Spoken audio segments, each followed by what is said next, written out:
Hello, selamat datang di teman curhat kamu bareng aku, Snowflake. Teman berkeluh kesah tanpa resah. Nah, di video ini aku mau bahas tentang startup dan small business dari exit strategi.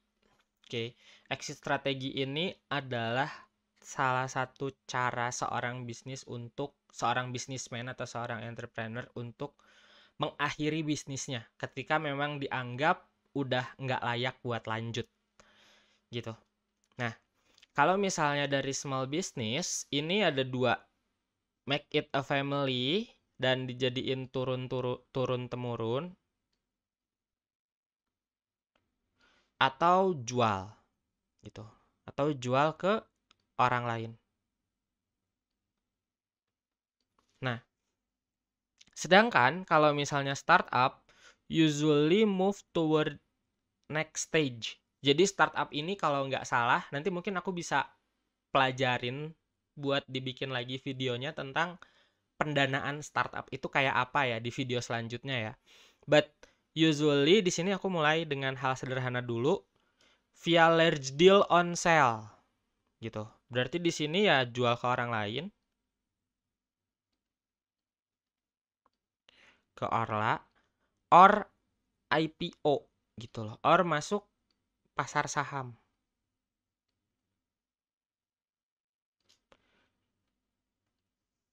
gitu. Kebayang nggak sampai sini?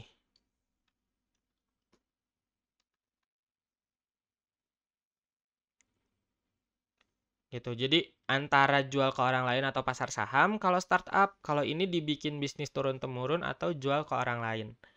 Kita coba bandingin ya. Kita coba urai.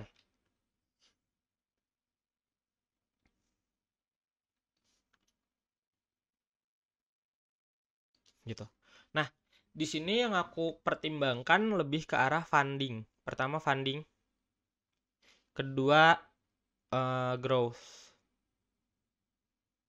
limitation ya.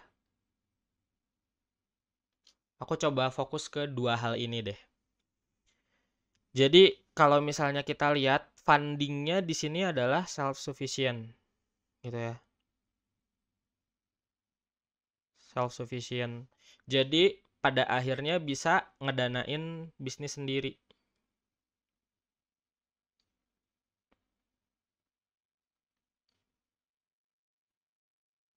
Yang diputer lagi buat jalanin bisnis gitu, yang buat ngembangin bisnis dengan keterbatasan areanya gitu loh. Ngedanain bisnis sendiri untuk grow sesuai kebutuhan.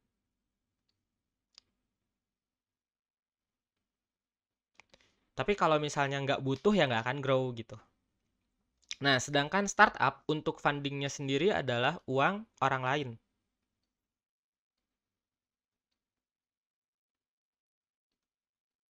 Dan dari yang aku pahami, correct me if I'm wrong, pada akhirnya ini tergantung gitu loh. Dependent ke investor. Investor ini ya ada 3 kan. Bisa jadi venture capital, bisa jadi bisnis angel investor, atau personal yang punya duit. Nanti dari sini investornya minta pokok dia invest plus bunga atau bagi hasil kan. Nah, terus dari sini baru grow limitless, nggak ada batasan. Nah, makanya di sini opsi pertama adalah untuk bisa jadi family business.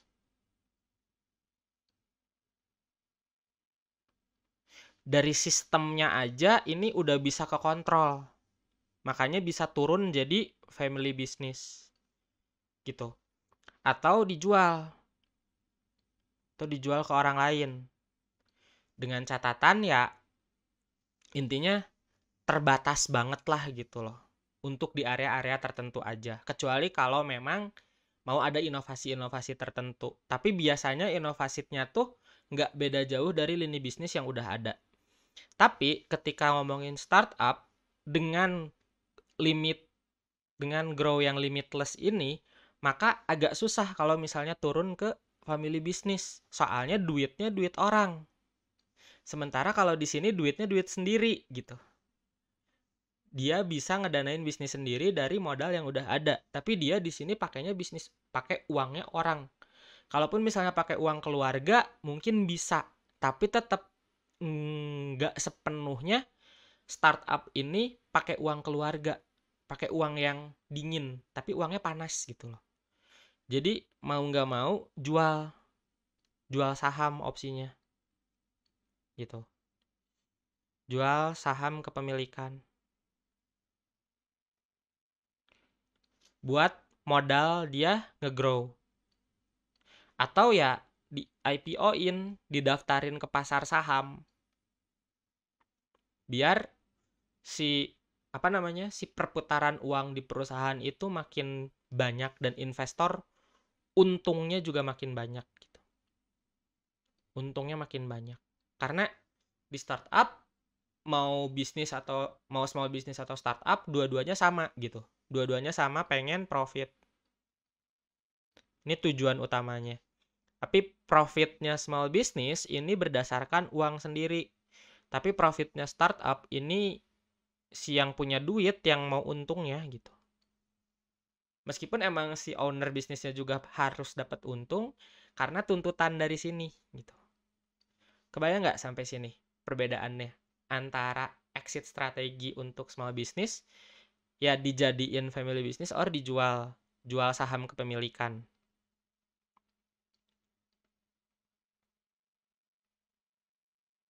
Tapi kalau startup antara jual saham kepemilikan atau dimasukin pasar saham untuk IPO. Oke? Coba apa yang kamu pelajari tulisin di kolom komentar, oke? Thank you guys for watching. Dan langsung aja subscribe, terus nyalain notifikasinya biar kamu nggak ketinggalan update video selanjutnya.